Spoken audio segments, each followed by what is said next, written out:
Trotão. E aí, Pro, como você está? Hoje a gente vai falar sobre motivação para aprendizagem.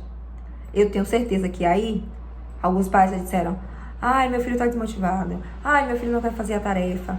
E eu entendi que vale a pena discutir sobre esse assunto, porque motivação é igual a um celular. Ele precisa estar o tempo todo sendo carregado. Porque à medida que a gente vai consumindo essa motivação, mas ela vai acabando. Essa ilusão de que a motivação está sempre dentro de você, eu não acredito nisso não sei vocês.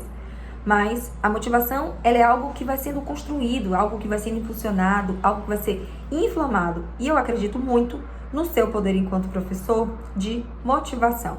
E o que eu vou trazer para vocês aqui? Eu vou trazer para vocês algumas estratégias, que podem fomentar essa motivação na sala de aula. Antes de falar dessas estratégias, eu queria te dizer que não adianta trazer estratégias se você não pensa ou não traz alguns aspectos essenciais que eu vou falar agora. Primeiro, não adianta você fazer nenhum tipo de estratégia de motivação se você não conhece as razões, o porquê que aquele aluno não se sente motivado. E aí eu não estou falando do que o pai diz, eu estou falando do que o aluno te apresenta.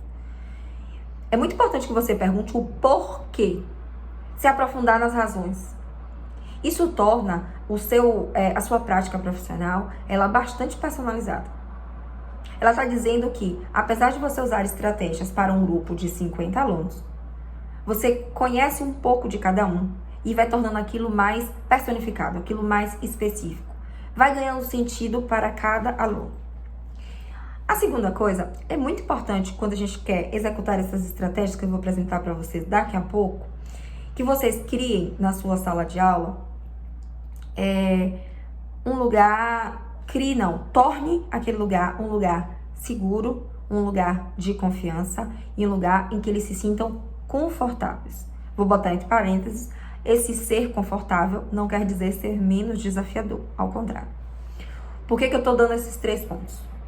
Porque imagine vocês que o aluno, ele precisa ter um espaço que o motive sem que ele seja julgado.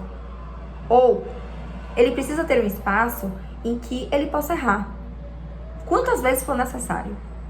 Que ele entenda que ele não vai ter alguém para segurar a mão dele eternamente, mas que vai ter alguém do lado para que possa impulsioná-lo, ou para que possa dar o próximo passo junto com ele, sem que precise estar o tempo todo segurando a mão, tá? Então pensa muito sobre isso.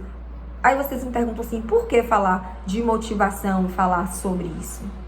Porque a estratégia básica para motivação na sala de aula, que eu estou sugerindo para vocês, é uma estratégia que torna a sala de aula um lugar desafiador. E para ser desafiador, ele precisa se sentir seguro, porque não adianta você colocar uma pessoa no fogo sem estar do lado com o extintor.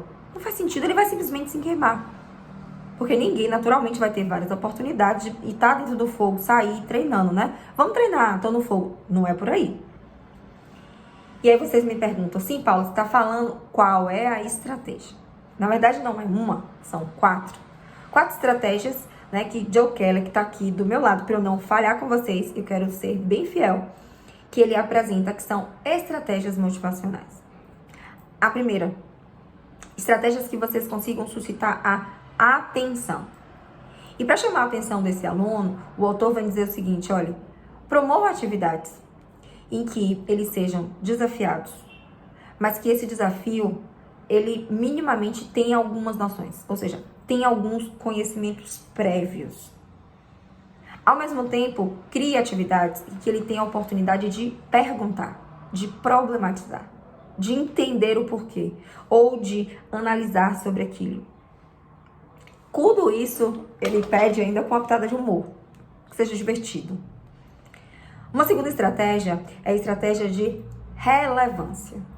Aquele tópico que você está discutindo na sala de aula tem que ser algo importante para a vida, algo importante para o espaço dele familiar, que seja importante para o mundo, para a sociedade.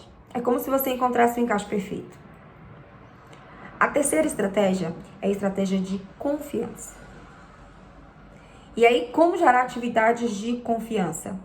Uma das sugestões atividades que eles possam apresentar o que eles fizeram, mesmo que eles não saibam nada sobre aquilo.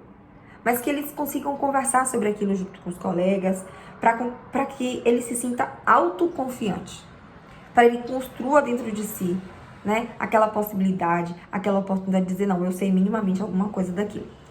E a quarta estratégia é a estratégia de satisfação, ou seja, criar atividades que você consiga reforçar positivamente aquela atitude, aquele comportamento, aquela forma, aquele resultado que ele alcançou. Ou criar atividades que, de alguma forma, eles sejam reconhecidos de uma forma inesperada.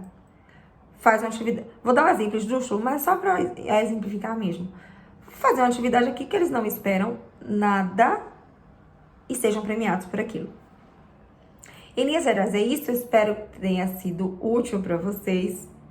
E vamos movimentar esses meninos. Eu acho que você pode muito mais do que você está imaginando, tá bom? Um beijo.